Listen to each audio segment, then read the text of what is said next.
Hey everyone, this is Jaime Alejandro, and you're listening to the Arts Calling podcast, the place where I interview hardworking independent creatives in the literary, visual, and performing arts. We have a great conversation in store, but before we get to it, I'd like to remind you to please stop by the shout-out link in the episode description.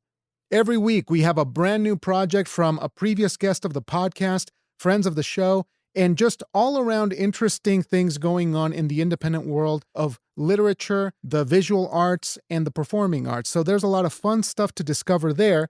Do yourself a favor and check out some new independent work. Now, with that out of the way, let me introduce you to this week's guest. Today, I am delighted to bring back to the show playwright extraordinaire Sarah Congress.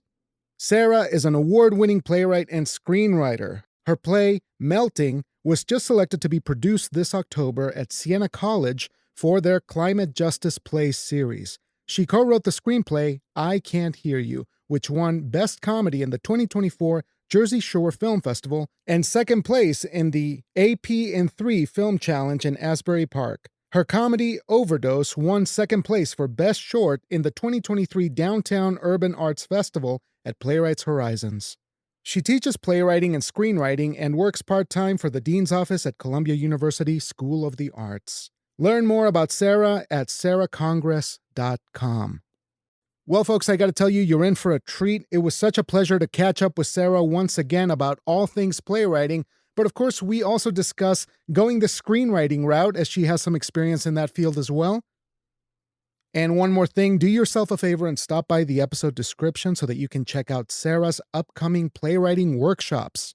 She has 3 amazing workshops coming up. The first one about writing 10-minute plays, the second based around intuitive writing, and the last one is about humor writing. And these are areas of expertise of hers that you're just going to want to stop by and learn from her in person or virtually. Again, check out the links in the episode description.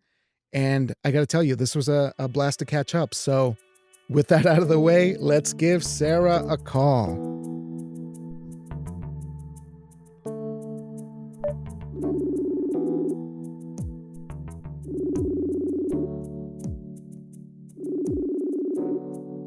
Hey, Sarah, good morning. How are you? Good morning. How are you doing? I'm doing awesome. I got my coffee. I am ready to go and excited to catch up because it's been a little while, hasn't it? It has. Remind me what time zone you're calling from. I'm in the Mountain Time Zone, so I'm 2 hours early. Yeah. So it's kind 8 of early there. today. It's 8 a.m. Yeah, so it's a nice and cool morning, and I'm loving it. I'm ready for this fall. Definitely You're very dedicated to be 8 a.m. and like, let's start. It's 10 a.m. here. I'm more ready. No, that's good. I actually think that it just kind of springs me to life, and then I'm able to get up and running. And especially with the coffee, I think we're going to be in a good spot. But it's really good to see you. And I know that you've had some amazing developments in the last couple of months, maybe the last year, because I think it's been a year since we last spoke. But maybe you could tell me of the latest thing that happened, because you had a film that was an award-winning project that just came out, right, recently? Yeah, I think the absolute most recent thing that happened this week was that my play about climate change, Melting, was selected to be produced in the symposium at Siena College, which will be October 11th.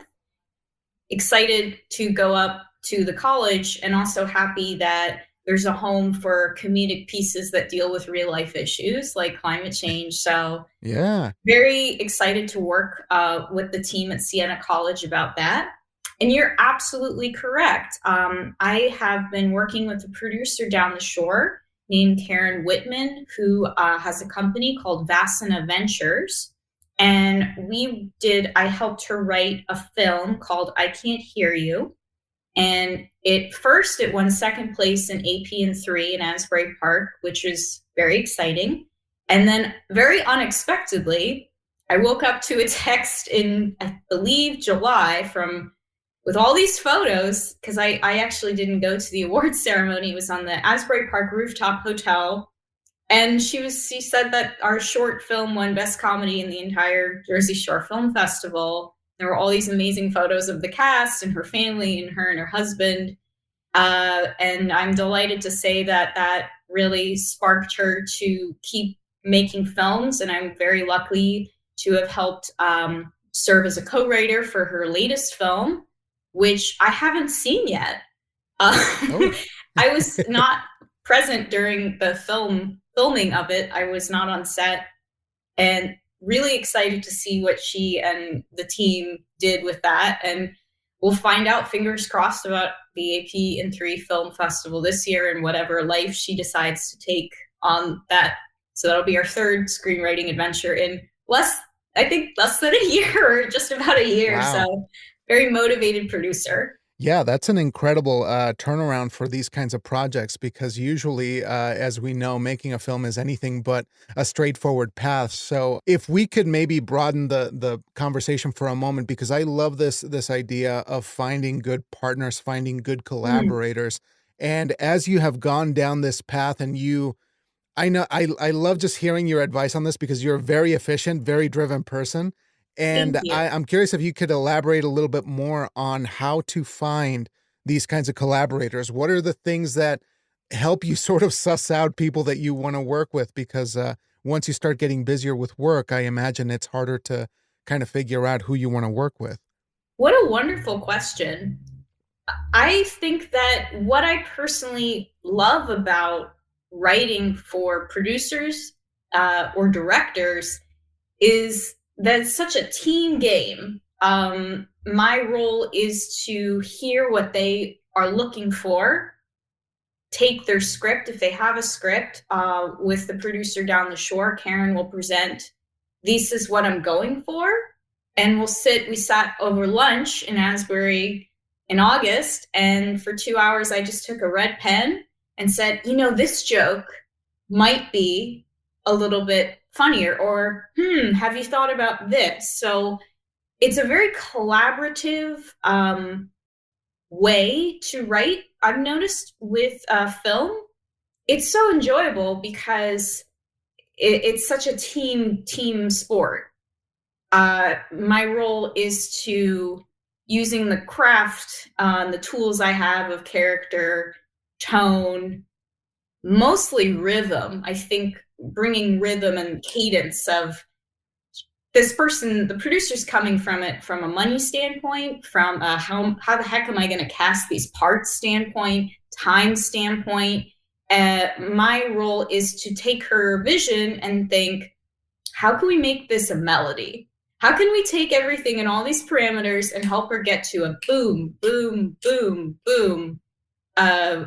Take that up to that level of a script. Delicious projects. I love doing this type of work. In my playwriting career, I'm really so lucky to have a wonderful director. I'm going to give him a shout out, James Bosley, who's, you Google him, is a wonderful career and wonderful working playwright, and also in the TV film world as well. He used to be the artistic director at Up Theater, and he really pushed me to finish this play called Big Yikes, which was about the pandemic, and difficult for me to write because I felt I wanted to write something similar to the climate change play, Melting. We need to heal. Laughter can help heal. So how do I take a very uncomfortable few years? It talks about the insurrection. It talks about the pandemic, a young doctor who's training to be a doctor, so hopeful and full of excitement. Then she's a frontline worker. It's very sad, and it was hard for me to write. James Bosley would, be like, what happened to Act 2? I don't agree with this. Like, rewrite this. And I'm very lucky to have those types of relationships where no BS, like, Sarah, I expect more from you. It keeps you motivated. These connections didn't happen overnight. They were people that there's something, you have a similar sense of humor, similar work style. I prefer to be led. I'm not a leader. I prefer someone saying, we need this, and then helping them achieve that, versus I have an idea for a play. I don't think I really ever have an idea for a film or a play. I just am like, well, what are we working with? That's why the 10-minute play contests are great. We need a 4-minute character piece about a refrigerator. I got you. Tell me what you need. So I hope, did that answer your question about Absolutely. collaborators? Yeah, because I think it's an ebb and flow of inspiration and collaboration. It's just an ongoing cycle, but to have the moving parts that are collaborators, it seems like it's something that doesn't happen overnight, as you said. So I think that's sort of the key component is these are people that slowly but surely you started making your way into their artistic life, and now it seems like it's blossoming in a whole bunch of different ways, right? Thank you. Definitely did not happen overnight. And just finding people that push you to be your best in your craft is, I don't know, if you were in an orchestra and your conductor was like, no, you could take it to the next level. Like finding people like that who will really encourage and motivate you to be as good as possible in your craft. Rare to come by, so treasure those people. Yeah, and it's a very theater-centric way of looking at things. I know that, in say, if you go into filmmaking, there is just a completely different version of that. It is kind of like collaborating, right? But there's some differences there, and maybe we can kinda get into the meat of the conversation, which was this transition of going from playwriting to the filmmaking collaborative process, and maybe what are some things that are being distorted by film, or what are the differences there that make you go, "I don't know if maybe I should go back to theater because there are some things that I don't feel like are gelling right now." Money. Mm. Films cost so much money. TV costs so much money. It's an investment. Luckily, I've never had to be part of that side of the fun, scary words such as fundraising. Very lucky to my time on set is usually small hour increments, not full days. So listening to the producer, there is a hierarchy here. The producer tells you what they need. There's a lot more flexibility. There's a lot more listening, understanding the politics of the set, Mm. understanding when it's appropriate to give an opinion and when it's not, understanding that at the end of the day, it's not Fresh Kills by Sarah Congress. Like, it's a Sarah Congress play. No, it's a Karen Whitman film, which I helped co-write. Worth it every time. Delicious. So cool to see. I absolutely adore this kind of work. I also adore writing my own plays, my own TV things. I do write little films not films, I write TV scripts and come hither vampire shows, which I send to my agent. Those are like, quote, passion projects. And I also met with, daytime soap people, and I'm not going to send them my passion project vampire piece. I'm going to send them whatever parameters they're looking for their needs at General Hospital or Days of Our Lives, etc. So just knowing which script goes where, what it really giving yourself the freedom to have your own projects, but definitely with film and television, you're lucky to be there. Somebody is putting a lot of money and time and planning the Excel sheets I've seen for these 3-minute films of even the schedule of the day. Thank God I don't have to do that. I usually leave thinking, wow, I put about 6 hours into this today. They're there all day. Like, I usually just leave thinking, wow, I really love just helping write and not having to do all of this. I mean, even the assembly of food. Mhm.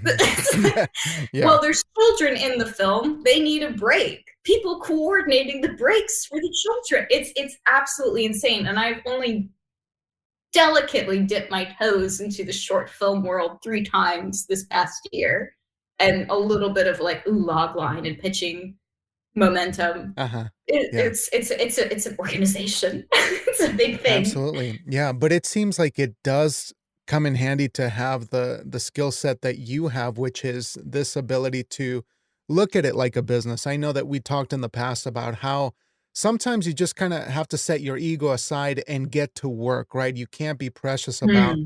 the work. And so it struck me as like you just kind of having this figured out very early on that like, look, I have to do this, so I might as well just commit 100% to it. But you differentiate very well between here's what I love doing. I'm going to do something that's an expression of my interior self versus here's something I'm going to do for money. And here's something that I'm going to do to serve a greater sort of like thing like a filmmaking thing is. So how do you find that balance? Because I know that, people struggle with this. Like, am I being honest with myself? Am I being my true self by kind of thinking about my creative things this way? Wonderful question. The answer is to focus on your craft. Just focus on what can I bring to this situation, tone, character, plot, a beginning, middle, and end. I don't agree with this scene, but hey, what about a joke there? Focusing on craft, taking yourself out of it, even if the piece is not your idea, even if all the options of what about this, what about this, what about this, none of them were picked. This was picked. Okay, so we're doing this. How can we take the craft that we have and make this the best version of the script possible? Yeah. You're going into architect mode, right? And just completely just doing the framing of the house, and then like here, the builders are gonna come in, they're gonna take over. But it's a great way to look. It's a team sport. Team Uh-huh. sport, really. Yeah. Team sport. And if you said, no, I want to make this film, then you have to go raise the money to make that film. But because I'm not being asked to do that side of anything, Uh-huh. my job is to help build their vision. And it's good practice for life. It's good people skills. I would say film is very good people skills. Learning how to Yeah. deal with people Yeah. and who is the primary stakeholder at any given I moment. think this is where we really come to the most fundamental thing about being an artist in a capitalist world is like talking to people, getting outside your head and actually finding the transferable skills that you need to kind of exist in the real world and the creative world. And I don't know if there's a real world, it's just the world, right? But you still have to get out of your head, right? So I guess we could go on about this a whole bunch, but maybe I should focus on the screenwriting here. You had a script that you were pitching a while back last time that I had talked to you, and it was the Maisel script. And maybe this was a while back, but it's an interesting anecdote that I don't think we dug into enough. And I'm curious if you could share a bit about. You're bringing up the 2019 Maisel spec. Wow. Okay, okay. Well, I was just thinking about it because I listened to it this week, and I was like, I didn't ask her this. We didn't get into detail about sort of like taking your voice and finding Hmm. the right maybe narrative for for that episode, because it's a great show, and as you mentioned there are some parallels with your life and sort of like the character of Maisel, which is why they thought that you would be a good fit for that. But what about it that like made you discover that narrative for that pilot? I'm just curious to kind of see where that bridge is between you and the character for that specific, project as an example. Wow.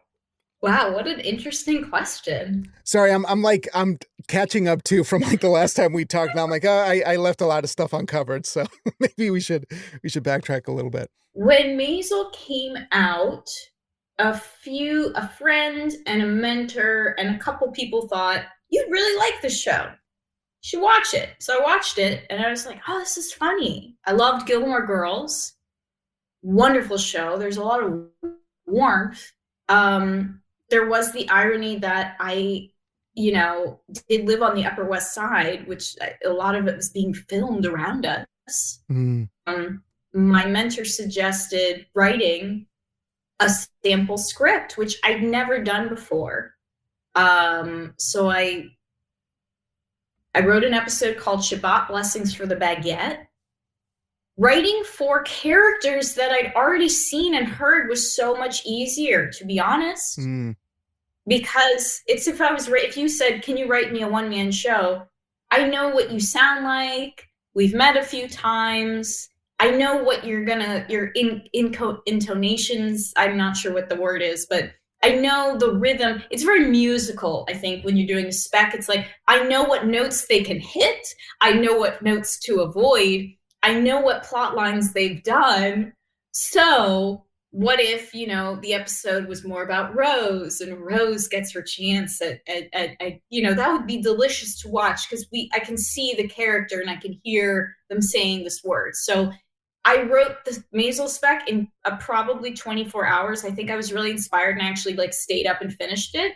The script was sent to Paradigm LA. I did take my first meeting. Goodness, I was nervous. I think I've never stopped being nervous since I called my mom after the meeting. I had half a quesadilla in my hand. It was very what happens next? And to be honest, nothing really happened next. It's just a great anecdote. And then I was sent to Paradigm, New York, where I was convinced Adrian Brody would be in the waiting room. He was not there. We've never met yet, but there's still time. And then they just stopped talking to me. So I just remember not being able to sleep, being very uncertain. And then after the whole ordeal, the pandemic came, and I had some downtime, as we all did, because I was fully working from home, which I still do to this day. Just, what was that? But mainly what it was that writing for particular voices can be easier in some cases. If you're writing for Fonzie, if you're writing for someone really well, if you're writing a show for your mother or your father, and you know what their voice sounds like, and you know the kinds of things that make them giggle and the kinds of things that scare them, it's really almost an easier way to write. It's very enjoyable. Highly recommend anyone write a spec for their favorite show. It's a very fun game.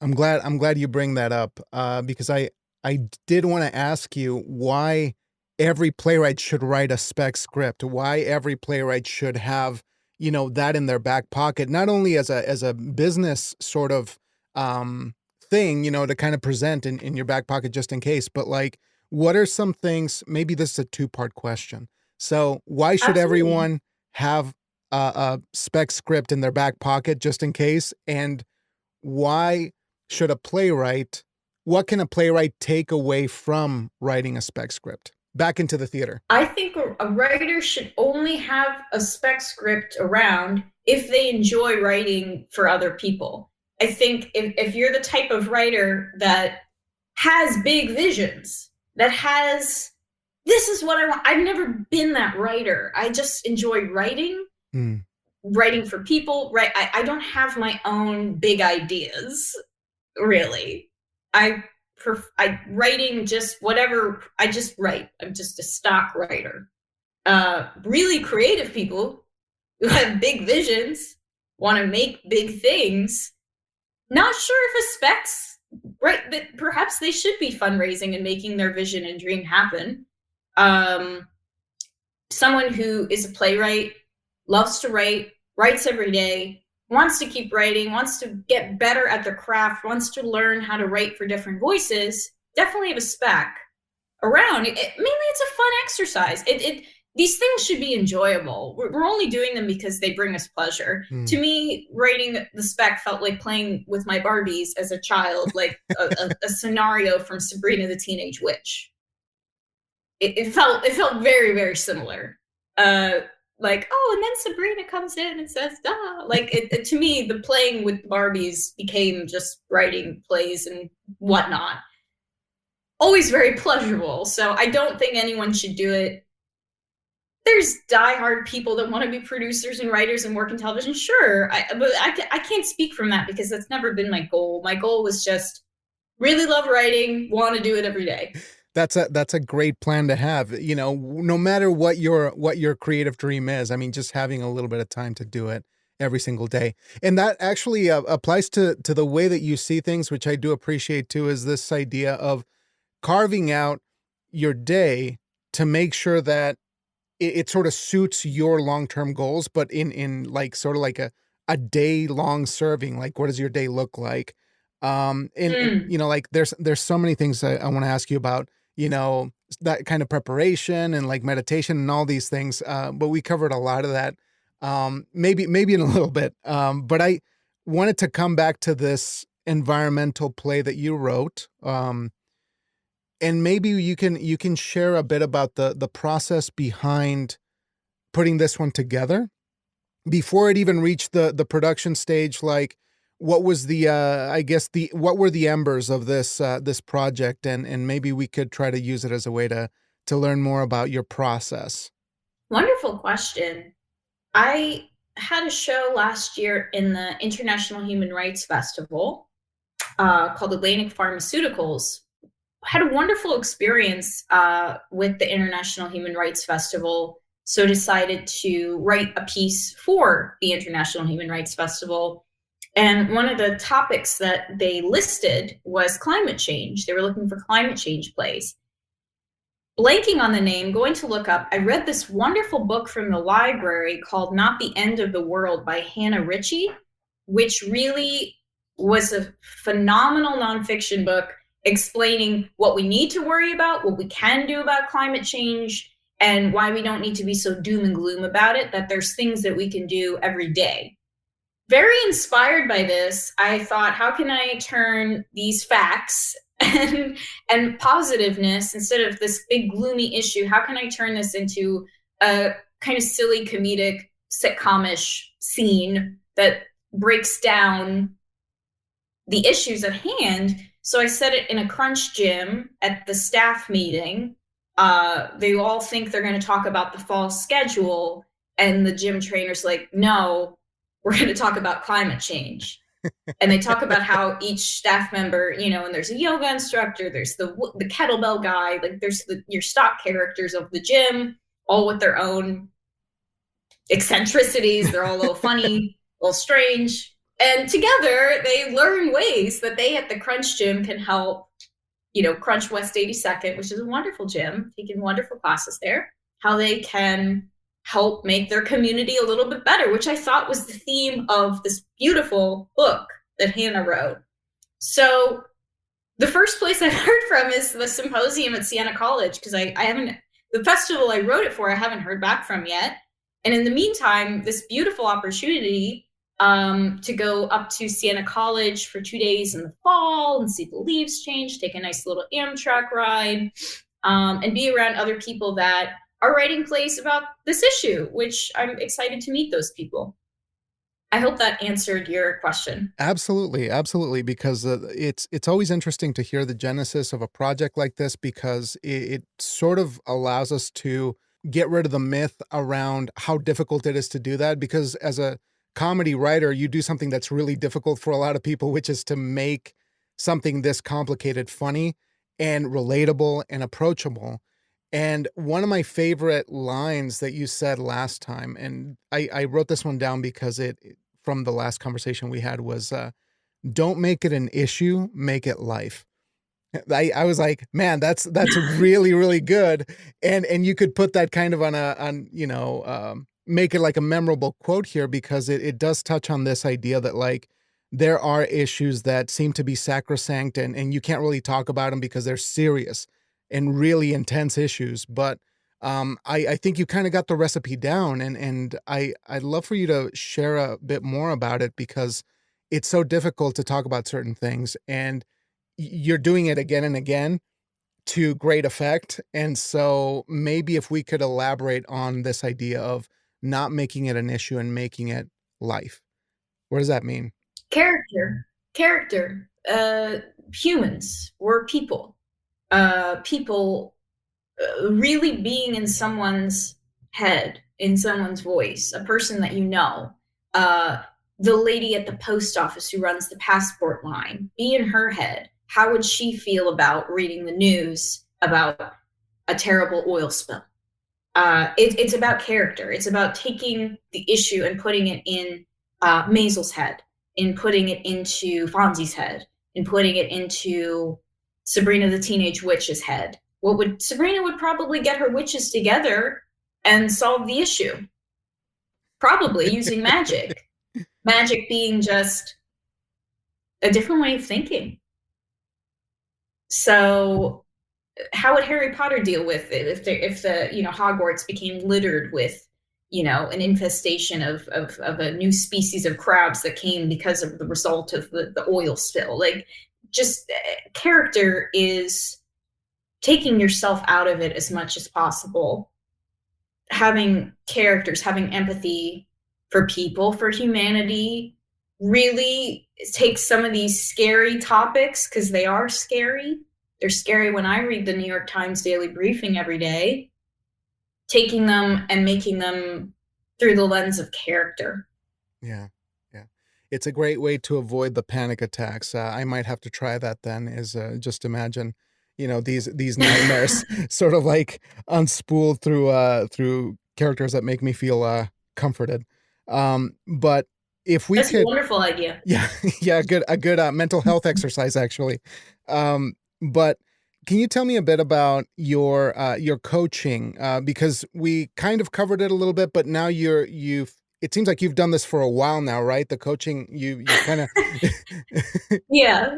I started, and I can talk about these classes. I've started, yeah. I do have individual writing coaching clients. The people I'm working with right now, a couple are fiction writers that just, they have a book, but they're interested in writing plays. Or turning their short story into a play. So I work with them. But I have this fall, I am a bit busy. I'm going to be teaching 3 group classes, which is something I've never done before. September 21st, the Hudson Valley Writers Center, which is an amazing organization, has asked me to teach a 4-hour workshop on writing a 10-minute play. I know that there are limited spots, and we have sold quite a few already. So I'm sure you can, we'll connect somehow, so you get can all kinds see of links in there. Courses. Yeah, and that's also entirely online, but it is starting to sell. Then I will be teaching a group class with the wonderful Freedom Rocks in my hometown of Asbury Park, because I'm a Jersey Shore girl. And that is a wonderful opportunity to take kind of the meditative practice of meditation, visualization, and we're going to be doing creative writing prompts together. And it's in a beautiful crystal gem shop that my good friend Danielle runs, and it's in town, which will be really fun, and that's in person. Then very unexpectedly, I was asked by Project Right Now, which is a wonderful nonprofit in Red Bank. And I believe you saw I did a little silly reel about comedy writing with that. But that's going to be a 3-week class, also starting to sell seats. Seating is limited, on writing comedic. A lot of what we talked about today, which is how to write comedy and going into character, going into situations, going into what makes something quote unquote funny, which anything can be funny as long as you can see it in three-dimensional reality and you're writing the truth. So we're going to dive into that. So very unexpected. I feel like I had 1 class and then I had 3. So working on that. And I also, as always, work part-time for Columbia University, the Dean's Office at the School of the Arts, which if I ever think I'm doing well in my career, all I have to do is look at all the faculty that just win Pulitzers and have shows on Broadway to humble myself and keep me going. That's right. So that's awesome. Very nice balance. Very lucky. No, that's great to hear. It seems like you still nonetheless have a lot going on. But personally, what does your calendar look like? How are you managing all of these things? Because there's a lot to do, a lot to prep for, and I'm curious how you become more tactical about it on a day-to-day basis with all these hats that you're wearing. That's a great question. I feel like I have a lot of downtime, but mainly I have the luxury of working from home, which makes things, you get to build your day. When I teach, it's very important that I read and take notes on the person's piece that they've sent me 24 hours in advance, not a week before, because it needs to be fresh.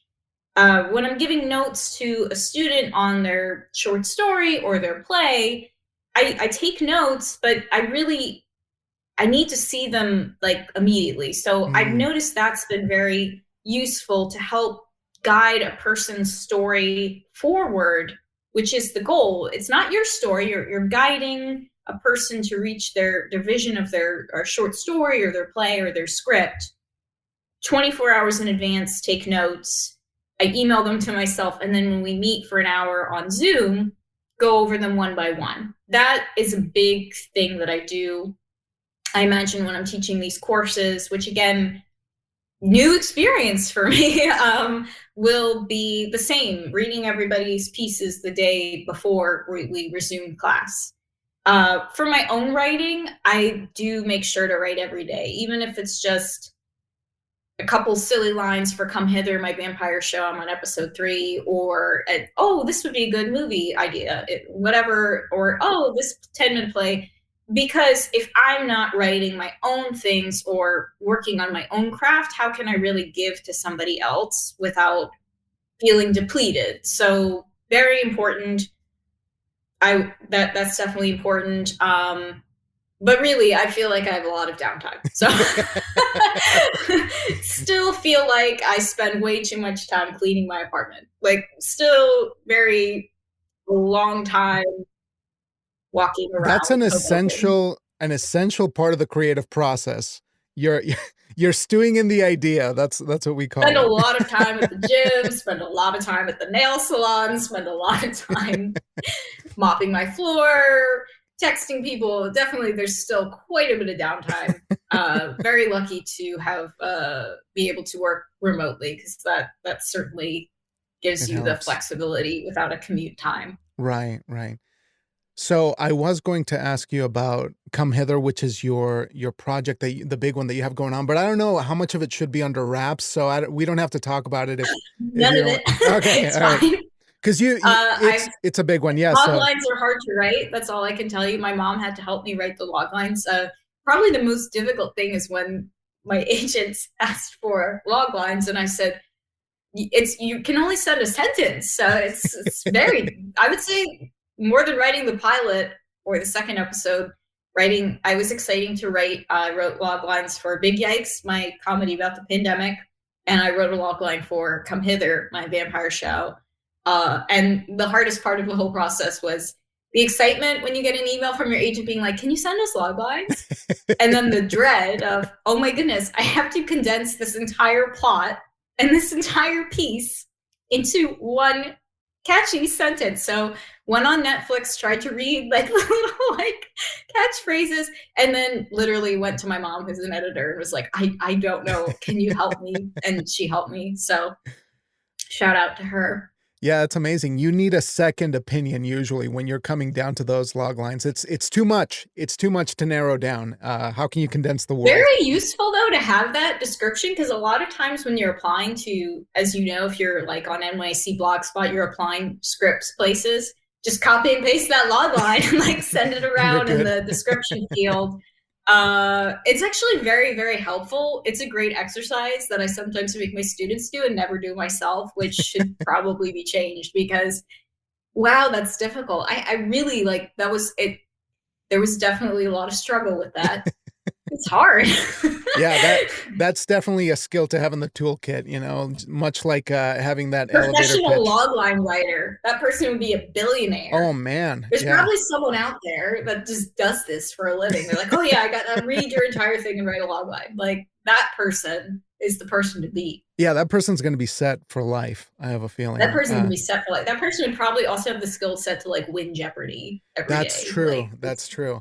Very, very specific skill set that I do not have. Yeah, we started watching Jeopardy again because we got some rabbit ears and we started getting the new episodes. And I'm like, how do these people do it? This is insane.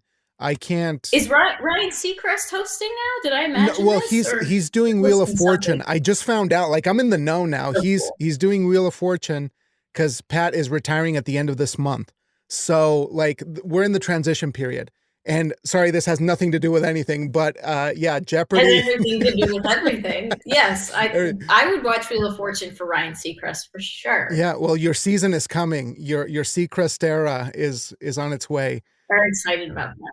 I have two more questions here to be mindful of your time, but it's always great to hear from you and to learn some of your insights. But maybe we can talk about, lastly, to wind things down, some of the mental health and meditative aspects of your creative life, because it goes hand in hand with the way that you teach and the way that you write. And for those of the listeners who may not have heard the previous episode, I'd like you to maybe share some thoughts on that because it's so important. I think the way that you approach this, I really subscribe to some of those ideas too.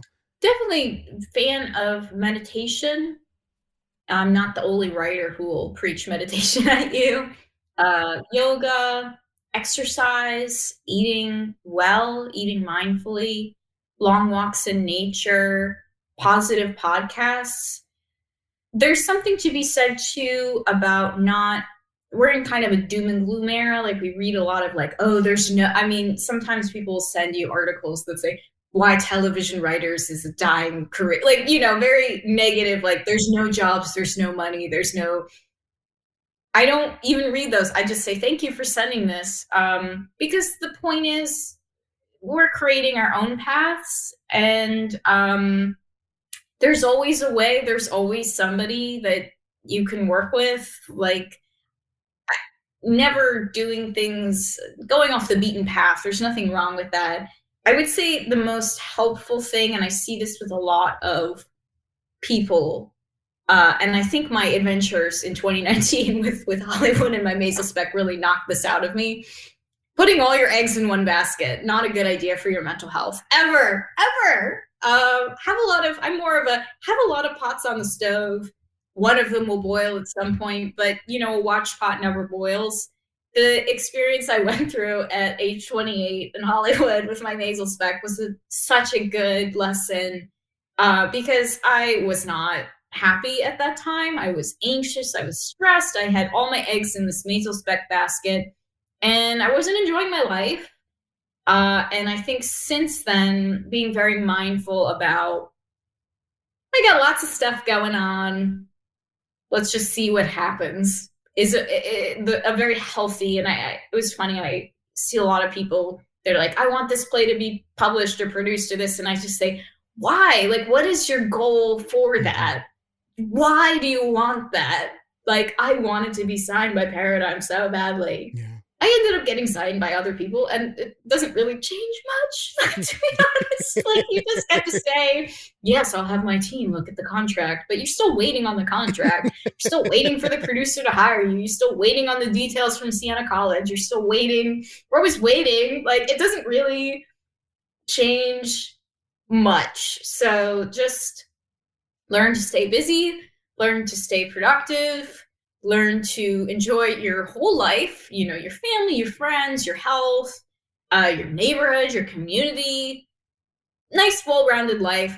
Does this mean I'll end up a Martin Scorsese? No, because I'm not someone who's really, I don't really have, my goal was to basically do what I do right now, which is I write, I get to work from home, and I'm busy working around, and I get to teach, which brings me a lot of joy, and get to write silly films from producers and talk to people that do cool things in television. I feel like I've achieved what I wanted to achieve. And I just am happy to be around and alive. So. That's the way to be. I feel like you answered my last question, which is a quality of life thing. I feel like a lot of us present, especially in the creative world, we present our best selves. We're always putting, like a lot of effort into the image of what is being put out there. But I've been asking lately, how people define a life well lived for themselves. I think you did a wonderful job of doing that. Because I think we forget that there's more to life than the craft. There's more to life than, these kinds of career projects. Right. And maybe if you could elaborate a little bit more on, as a human being, what keeps you going from day to day? You've answered a lot in this last question, and I'm wondering if there's anything left to say, because as a human being, like sometimes we can be so miserable and we don't have to be.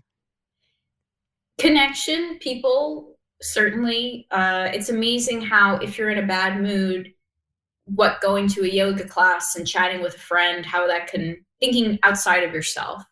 I will be honest, this new venture, getting the climate change play done at Siena College, I feel like when I won that on Thursday, or found out that I'd won this little contest or was going to be included, made me feel really happy, because this play isn't about me. This play is about the world. And it's just kind of goes back to that Buddhist philosophy of happiness is peace. And when we're doing things not for ourselves, but for the world, we feel really good. It's a really beautiful way to feel. Watching my producer get some fame and do the AP3 like promo trailer for Asbury Park, I smile every time I watch that, because she achieved that and we all were there helping her along, and she did something really, really great, and she continues to do something great. But usually when we're in a mood, I'm so guilty of this too. I'm guilty of this all the time. Take yourself outside of yourself. What can you, and the climate change play was like really for the world. I wrote this just to give us all a little smile in the midst of something very existential and terrifying. Like, it's very, listening to any wonderful podcasts, Gabby Bernstein or Lewis Howes, these Aaron Dowdy, these wonderful, smart people that are talking to you for an hour every week because they care, and if that means it's a more simple life, I think simple is great. I think if I wasn't a writer, I totally would have been a doctor, and I totally probably would have fallen into like the psychology therapy area of life. And I became a playwright instead, a writer. And I feel like it's still a form of healing. It's still a form of, let's look at this scary thing through the lens of quirky characters to make this something that we can all talk about, whether it's divorce, death, a pandemic, the existential issue of climate change, which is a really big issue, the upcoming election, and just even the energy you can feel on the street of Hoboken about it. It's just, these are big things that are happening. Being able to be a writer that looks at these through the lens of quirky characters and silly situations to make things more digestible for the world gives me a sense of purpose. And the fact that I maybe made someone smile when they thought about like the dying oceans, that makes me feel at peace, which brings me happiness. That's a beautiful, profound note to end on. And I want to thank you for your time, Sarah. This has been amazing to catch up. And of course, I want to congratulate you. Yeah, congrats for all of these amazing developments that are happening. It's a lot of great stuff. And I hope that we get to chat again down the road. And I will post the episodes in the episode description. I'm going to put all the links to your upcoming workshops and things like that, so people can check them out. Thank you for all that you do, and for taking the time to interview creatives and share your story and their story with everyone. Well, it's a blast. It's helping me get out of my head too, so I appreciate that too. Yeah. No, Thank you for having me. It was a pleasure to be back. All right. Well, I will talk to you down the road on the internet, but I will let you enjoy the rest of your day. So thank you again, Sarah. Hope you have a good day. Thank you. Bye. Bye.